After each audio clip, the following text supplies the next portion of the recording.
श्री स्वामी समर्थ सगळ्यांना तुमचं नवीन ब्लॉगमध्ये पुन्हा स्वागत आहे. तर आज आहे आपल्या गावातला दुसरा दिवस आणि आज आपण चाललो आहे धनंदाई मातेच्या मंदिरात आणि चंदनपुरीला आणि लक्ष्मी मातेच्या मंदिरात. तर आपण ही म्हणजे ॲक्च्युली प्रथा आहे आपली की गावातली पूजा होण्याच्या आधी आपण जातो कुलस्वामिनीला. तुमचं पुन्हा एकदा स्वागत आहे. नवीन असाल तर लाईक करा, शेअर करा आणि कमेंट करायला विसरू नका. तर चला भेटूयात. तर आता बघा आपली गाडी पण आलेली आहे, आपले मंडळी पण येते हळूहळू. तर आता निघायचं आहे. तर चला भेटूयात. तर हे बघा हीच नाही बाई, पहिले विंडो फिक्स असते, कोण बसो का ना बसो. ही जी आतली आहे ना, ही पहिले विंडो पकडणार. गाडी आली का पहिले विंडो पाहिजे तिला. काय सांगू. आता साधारणपणे झाले आहेत 10 सव्वा 10. तर हे बघा आपली पब्लिक बसली आहे. तर चलो, जसं मी बोललो होतो लक्ष्मी मातेच्या मंदिरात आलो आहे. पूर्ण म्हणजे बघायला गेलं ना, इथे पूर्ण मळा आहे अजून, म्हणजे शेत आहे आणि शेताच्या आतमध्ये मंदिर आहे. इकडे घर आहे त्यांचं आणि याच्या आजूबाजूला पूर्ण या साईडला ना पूर्ण तिकडे शेत आहे. आता जाऊया आपल्या मंदिरात. तर मित्रांनो हे बघा आपण आलो आहे मंदिरात.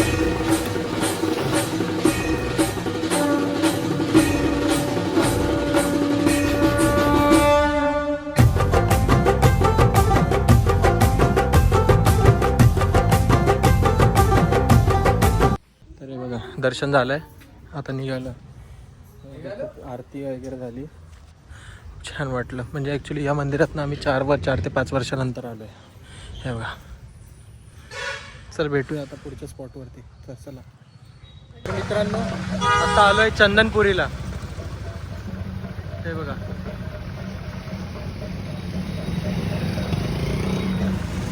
हे चंदनपुरीला म्हणजे तुम्हाला माहिती असेल जसं की बानाई जी होती ती धनगराची मुलगी होती. ओके, तर ती या गावात राहायची. तर इथे खंडोबा आले होते एका म्हाताऱ्याच्या रूपामध्ये. आणि ते तुम्हाला बाकीची स्टोरी तर माहितीच असेल की म्हाताऱ्याच्या रूपात आले, ते बानाईच्या मेंढर वगैरे त्यांनी मारल्या आणि मारल्यानंतर ते जिवंत करून मग त्यांनी बानाईचं मन जिंकलं. आणि मग त्यानंतर बानाई वचन देते त्यांना की मी तिच्याशी लग्न करेल म्हणून, आणि मग ते लग्न करतात. तर अशी स्टोरी आहे. तर हे ते गाव होतं की जिथे साक्षात खंडोबा आले होते बानाईची लग्न करण्यासाठी. तर चला आपण जाऊयात मंदिरामध्ये. हे आमचे आईसाहेब. तर बघा हे मंदिर आहे.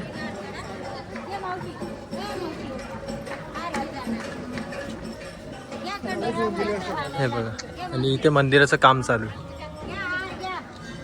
हे मंदिर आहे.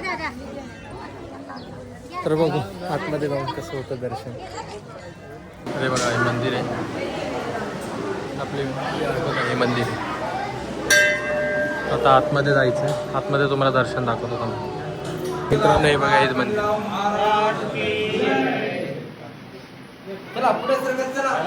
गर्दी आहे. आले आहेत आता आतमध्ये देव उचलून. तर आता तळी भरूयात आपण.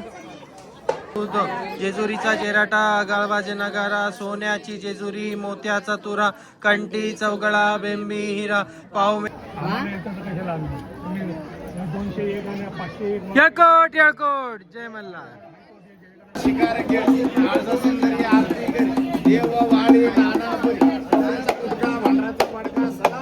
लग्नानंतर कसं जागरण गोंधळ ते होतं ते पण दाखवतो तुम्हाला.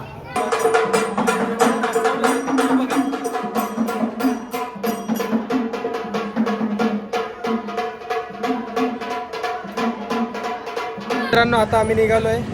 खूप छान प्रकारे आमचं असं दर्शन झालं आहे. तर आता धुळ्याला जायचं आहे, मस्जिदला, धनंदाई मातेच्या मंदिरात. तर आता गाडीमध्ये बसून आपण निघूयात. तर चला भेटूया नेक्स्ट स्टॉपला. तर मित्रांनो आता आलो आहे आपण धनंदाईला. तर आता आपण चाललो आहे मंदिरात. अशी गर्दी तर काय नाही ॲक्च्युली, पटकन दर्शन होईल. तर हे मंदिर आहे देवीचं आणि ते आमची पब्लिक फुल एकदम. कुठे गेलं हे मम्मीने आता नैवेद्याचं ताट घेतलंय. तर चला भेटू मंदिर. तर चला आपण दर्शन घेऊयात. नैवेद्य वगैरे दाखवलंय. तर चला दर्शन घेऊया. चला आपण मंदिरात जाऊयात. वितुर्वरेण्यं भर्गो देवस्य धीमहि धियो यो नः प्रचोदयात्. तर मित्रांनो, तर हे बघा,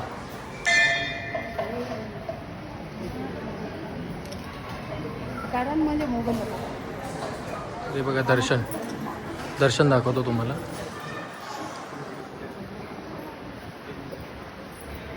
मित्रांनो, दर्शन झालेलं आहे. आता मंदिराच्या बाहेरचं पटांगण आहे. तर मित्रांनो, बघू शकता माझ्या बाबांचं नाव. हे बघा, वसंत भगवान नेरकर डोंबिवली. त्या टायमाला देणगी केली होती. 2007 ते 2008च्या आहे दरम्यानमध्ये बाबांनी देणगी केली होती. हे बघा, काय म्हणत होता तुम्ही? छान वाटतंय, पॉझिटिव्हिटी वाटते. थकवा जातो तुमचा इकडे आल्यानंतर? कारण आम्हाला वर्षातून कुठेतरी 10 दिवस कुठेतरी एन्जॉय करायला भेटतो. वर्षातून एकदा येतो आम्ही भेटीला. ओके. तर मम्मीने जसं सांगितलं, तिचा थकवा वगैरे जातो. ॲक्च्युली माझा पण जातो. पॉझिटिव्हिटी भेटते, एन्जॉयमेंट होतं. वर्षातून एकदा येतो आम्ही, पण आम्हाला खूप शांत वाटतं. तर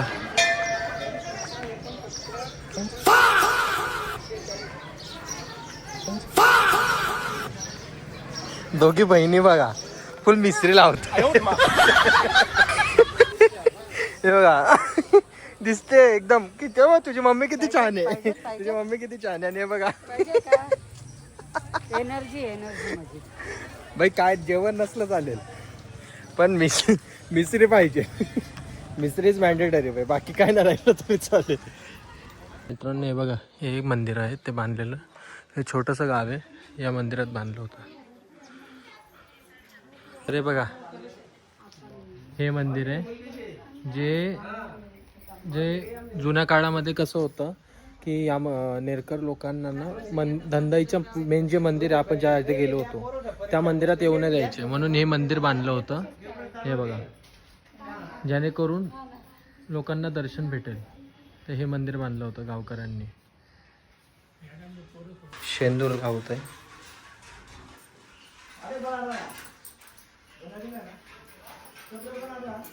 दादा इथे शेंदूर लावत आहे. इकडे पूजेचं ताट आहे, ओटी. आणि हे बघा, याच्यामध्ये जे आहे बघा, हे बनवलंय. ही वेणी आहे, हे मंगळसूत्र आहे, हे पुतळ्याचा हार आहे, हे बांगडे आहे, हा कंगवा आहे, हे जोडवे आहेत, हे कानातले. आणि हे बघा, हे 11 दिवे बनवलेत. आता या आरतीसाठी 11 दिवे बनवलेत. हे इकडे बाकीचं आरतीचं ताट, कापूर वगैरे, हे नैवेद्य बनवलं आहे. आणि ही माझी आई, फुल हेड, आमच्या घरातली हेड आहे. आई जे बोलेल तेच करायचं. आईच्या पुढे काय नाही. आईने बोला सो बोला, समझे, बस फाइनल हो जाता है फिर. और इधर मम्मी देख हंस रही है, मम्मी हंस रही है. ये देखो, ये दुसरी फुल नैवेद्य. मला जसं माहिती असेल, तुम्ही डाऊट विचार करत असाल की हा 2 आई का बोलतो, मम्मी बोलतोय. तर ॲक्च्युली कसं आहे की कृष्णाला 2 आई होत्यात, तर तसं इथे सुद्धा आहे.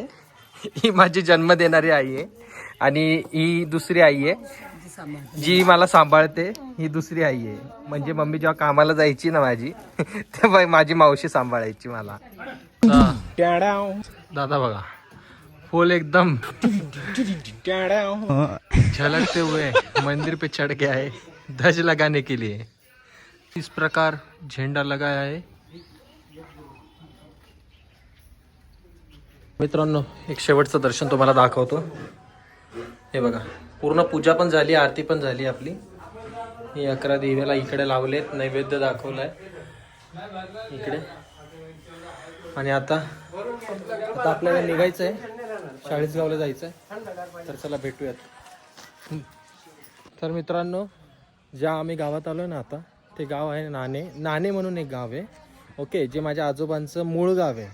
ओके, तर हे जे मंदिर आहे ना, हे समोर शंकराचं, हे शंकराचं जे मंदिर आहे ना, हे म्हणजे स्वयंभू आहे. स्वयंभू पिंड आली आहे. म्हणजे एक मुलगी होती, ती कपडे धुवायला पावसाळ्यामध्ये आली होती, आणि ती कपडे धुता त्या कपड्यावरतीच, म्हणजे त्या पिंडीवरतीच तिने कपडे धुतले.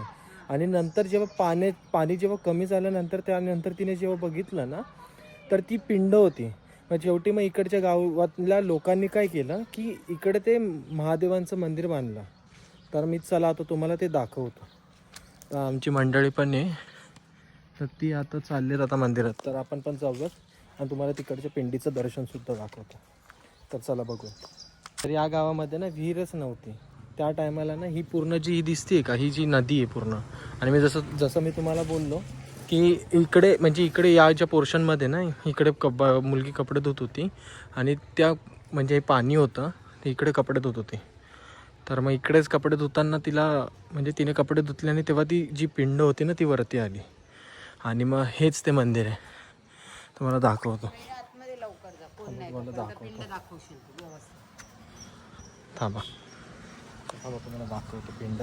हे बघा ही पिंड आहे.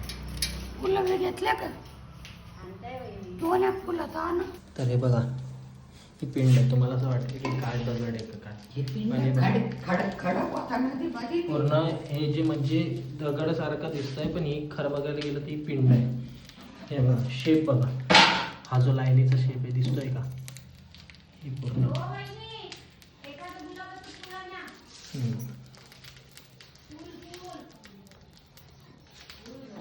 तर बघा कसं वाटलं तुम्हाला नक्की सांगा. आवडलं असेल तर कमेंट सुद्धा करा. बाहेरून मंदिर बघा.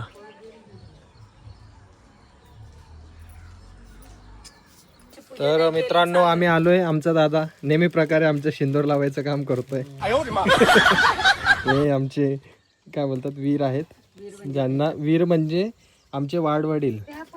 ओके, वीर म्हणजे आमचे वाडवडील जे आहेत, आजोबा पंजोबा, त्यांचं इकडे असं एक छोटंसं मंदिर सारखं टाईप बांधलं आहे. हे बघा. आणि हे बघा ही आमची पब्लिक. आणि आमची आई नेहमी प्रकारे सगळ्यांना गाईड करते की कसं काय करतात ते बघा. वर्षापासून होते पोटात इथं महादेव ठाईक झाला ना, रजपूतच्या स्वप्नात पडले. मग त्याने मंदिर बांधलं. बांधल्यानंतर मग माझ्या बापाचा वंश वाढत नव्हता. त्याने सांगितलं, त्याच्या अंगावर होता वंश नाही वाढणार. मग माझ्या आईला, चंद्री आईला काय नव्हतं, मुलगा झाला तो मेला. मग माझ्या आईला म्हणून काही नाही म्हणे, वंश नाही तुमचा वाढ. माझ्या आईला माझा बाप होता आणि मग माझा सासरा बुटाचा कारागीर होता. मग तिथं मग जाणे म्हणे बहीणचे मग बहिणी काही नाही, कितला दिवस झाला पोटपाणी नाही पिकणं म्हणे वंश नाही वाढणार म्हणे. पण एवढ्या पथी द्यावं लागतील. 21 दिवस आईन रानात ठेवत आणि त्याच्यानंतर तिला कच्चे नवऱ्या संग बोलली, नवरा मरल, झाडाला शिवली, झाड जळल. कोणा संग बोलायचं नाही. 21 दिवस त्या गाडीच्या साठी खाली बसायची. आणि माझा सासरा यायचा, मामा भाकर ठेवून द्यायचं, खाऊन घ्यायचं. आणि मग 21 दिवस झाले. मग कच्च्या घागरीची आंघोळ घातली. इथं नदीला पाणी होतं, कच्च्या घागरीची आंघोळ घातली. आणि नंतर नागिनचे पानं आहे ना ते म्हणजे पार पडत आले. मग इथं मग अशी भुईमध्ये डोकं खोपसायची की माझी आई. तर मग माझा सासरा काय म्हणायचा म्हणे, बहिणीचे म्हणे काय मरी जाई तर काय नाव घेणं की जाई म्हणे. मग काय करायचं, मग म्हणे पुरी जरी गई म्हणे जमिनात तुझी बहीण जमिनात जर गई तर वर काढी दिसू म्हणे जिवंत तुझी बहिणी. आणि मग तेव्हा वचन घेतलं होतं हे राजपूतनी, पाय म्हणे पाठोपाठ 2 पोरी होतील, पाठोपाठ 2 पोरं होतील म्हणे. पण म्हणा बघायला पोऱ्याले पोरसले दोन्हीसले देण्यापासून म्हणे. त्या वचनाला जागला होता बाप माझा. माझी सासू इथं आली होती मेवण्याला पोर बघायला. लहानच होते, 4थीला तर होते. लग्न झालं आमचं. दोघांच्या कुल्ल्यावर तापटी दिल्या आणि दोन्ही खांद्यावर नवरदेव घेतले. माझ्या हाताचं चालून नव्हतं दिलं. असे वचनाला होते पहिले लोक. आता काय काय. तर मित्रांनो हे बघा, अशी पूजा केली जाते. यांना आपले बोलतात ना वाडवडील बोलतात, जे म्हणजे आजोबा पणजोबा असतात ना, वडील वडिलांचे वडील वडिलांचे वडील, हे असे यांना वीर बोलतात आमच्याकडे. ओके, हे बघा.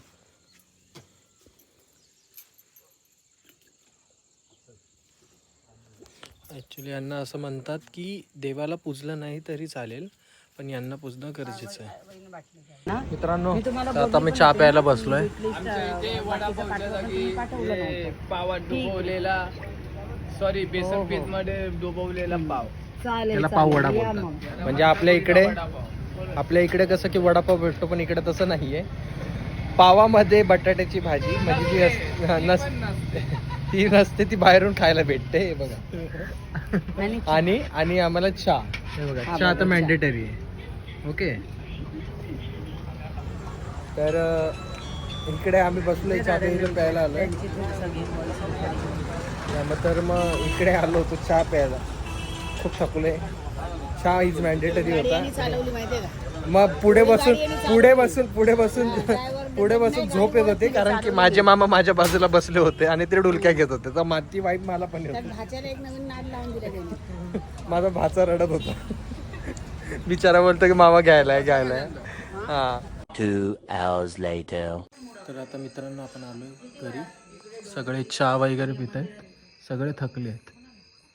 तर उद्या आपल्या मंदिराचं साफसफाई वगैरे आपल्याला करायची, मंदिर वगैरे धुवायचं आहे. तर उद्या ब्लॉग कसा होतो मी तेही सांगतो तुम्हाला. तर नवीन असेल तर चॅनलला सबस्क्राईब करा, लाईक करा आणि शेअर करा, आणि बेल आयकॉनला क्लिक करायला विसरू नका. तर उद्या चला आपण भेटूयात. तर श्री स्वामी समर्थ.